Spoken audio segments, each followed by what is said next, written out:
байцгаана уу? Номын ертөнц клубын ахлагч Тэм Иргэн байна.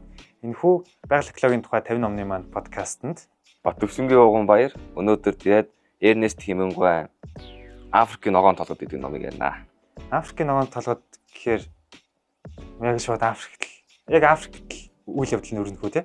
Ер нь бол тийм Африкийн зүүн өмнөд хэсэгт ингээд яг манай монголчууд тал газар гэхдээ амар халуун бөгөө чиглэг газар ерөнхийдөө бол үйл явдал өрнөж байгаа. За тэгвэл хоёлаа зохиолч хандлаар бас ярилцъя. За манай зохиолч Эрнест Хемингуэй их амар гоё амьдралын түүхтэй нөхөр байлаа. Би бол эхлээ зохиолчгийн тухай жоохон харчаад пүү ямар амар агаа бэ. Би арга том болоод энэ ас болдог гэж бодсон. Манай 1899 онд Америкт төрөөд ахлах сургуулаа төгсчөөд 2 сар сэтгүүлчийн ажил хийж агаад шууд дэлхийн 1-р дайнд ордоод Италийн фронтод явж агаад шархтаад тэгэж байж агаад Испани иргэний дайнд сурвалжлагчаар очиод ардаас нь дэлхийн 2-р дайнд Норманди ирэг дээр бас сурвалжлагчаар очиод тэгэж амьдарч байгаа. Ер нь бол 53 онд Африкийн Танзани улсын нутагт аялал жах зураа өөрийн номын тэмдэглэлээ аяллаа тэмдэглэлээ өтлөө тэгээд өөрийн уран зохиолын мэдрэмжийг шингээгээд тэгээ энэ номоо бичсэн байдаг. Харамсалтай нь 1961 онд амиа орлоод төгсчихдээ юм билээ. Бас гонхтой тий. Гэтэ яах вэ бас гоё амьдрал бүртээ бас. За тэгэхээр ер нь бол судалгааны ном биш яг аян замын тэмдэглэл юм байна тий. Үүнд яг аян замын тэмдэглэлийг ингээ уран зохиолын ном хоёрыг тийм хольс яг үйл явдлууд нь ингээд аян замын тэмдэглэл мөртлөө ингээ яг илэрхийлж байгаа ингээ үгээр илэрхийлж байгаа нь яг уран зохиол. Зохиол хууч бичээ. Тэгэхээр яг би анх бодохдоо яг нэг судалгааны төвөөс те явж маад гаргасан ном юм болоо гэсэн юм байна тий. За тэгвэл яг номынхаа товч агуулгатай танилцъя. За манай хүн эхлээд ингээд Танзани улсаа их нэртэйгээ хамт аялж агаад тэгээд Австрийн бас нэг зохиолч Кандивский гэдэг хүнтэй хамт ингээ машин зогссон байх үед ингээ хамт уулзаа. Тэгээд хоорондоо жоохон уран зохиолын сэдвээр итгэлцэж байгаа. Тэгээд эхлээ ан хийх гэсэн боловч эхний сэдвтээ бол ингээ яг орчноо тайлбарлаад ингээ Африк яг ингээ нүдэнд үзэгдэл амар детальтайгаар ярьж агаад тэнгүүтээ 2 дугаар бүлгээс эхлээ ингээ яг анчин хүн ямар шүү байдаг вэ? Ингээ манай хүн аялал жах зураа ингээ ан хийх гэж явчаад тэгсэн мөртлөө ингээ ангаа ихтэй ингээ амар хүлээцтэй байдаг ингээ ямар ч амжилт олдгүй ингээ ямар ч амтан баригддаггүй.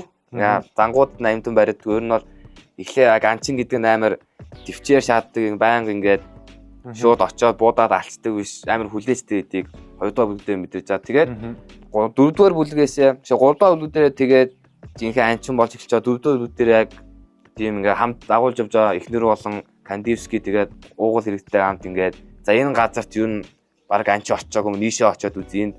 Амтан байж магадгүй ялангуяа миний хажаа Куду гэдэг амтан байж магадгүй. Тэгээд тэндээ очиод тэгээ яг амтангуудаа үзчихэд Кундугаас илүү үзэсгэлэнтэй нэг төрлийн бууг алгацаа тэгээд болоод нэг кунду арчаал тэгэл яг энэ төгсөж байгаа юм да. Нэг сар л аялсан гэж. За уган бариа тэгэхээр яг энэ номонд чиний хамгийн таалагдсан хэсэг чинь юу вэ?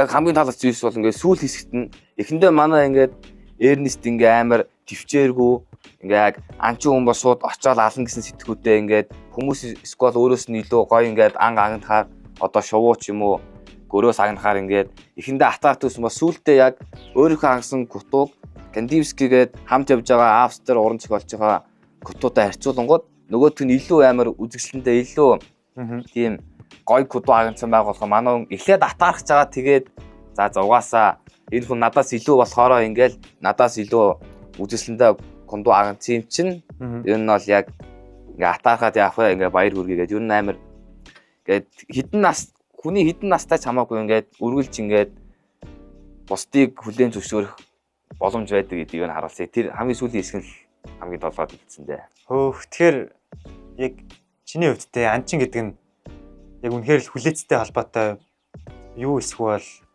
чадвартай холбоотой юу?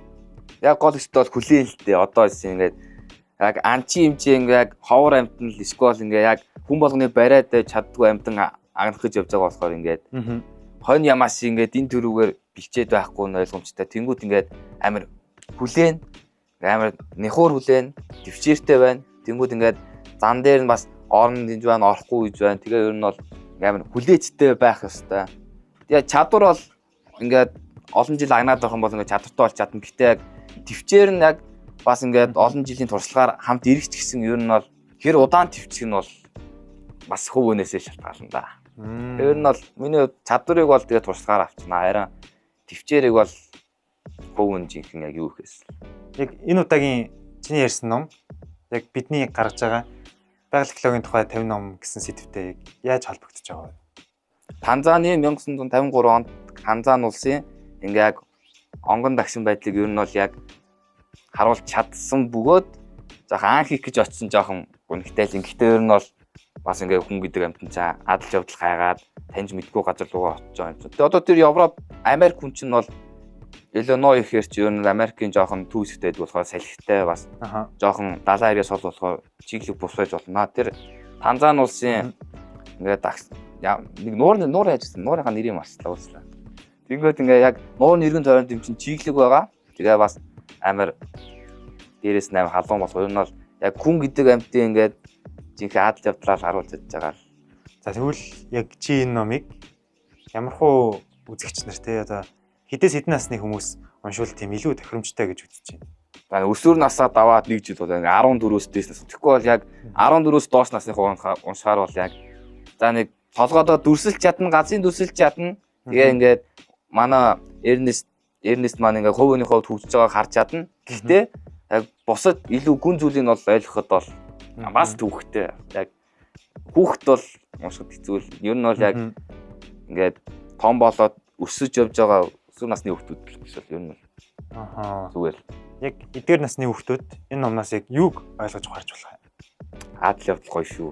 Адал явдал бол үнэхээр гоё. Би арга өөрөө Африкаар аялж байгаа юм шиг санагдлаа. Тэнгүүд бас яг манай зохиолын сүлд гардаг шиг ингээд Кандис гэдэг атаарахгүй харин ингээд баяр хүргээд ингээд өөрөөс нь илүү хүлийн зөвшөөрөж явж байгаа нь ер нь бол яг ингээд амьдрал хүүхд болгон яг хүмүүст атаархаасаа бус ингээд өөрөөс нь илүү хүлийн зөвшөөрөөд өөртөө бас илүү мундаг болохын төлөө хичээж харуул чаддаг нь таалагдсан. За өнөөдрийн маань дугаарт хүрэлцэн гэж оролцсон Уган баяртай маш баярлалаа. Энэ хүртэл үзэн сонирхсан үзэгчид та бүхэндээ ч гэсэн маш их баярлалаа. Манай дараагийн 50 номны санал хураалт манай номын ертөнц клубын нээлттэй Facebook групп дээр байнга санал хүсэлтээ авч байгаа. Та бүхэн өөрсдийн санал болгох номоо илгээх боломжтой байгаа шүү. Дараа уулзлаа төр баяр таа.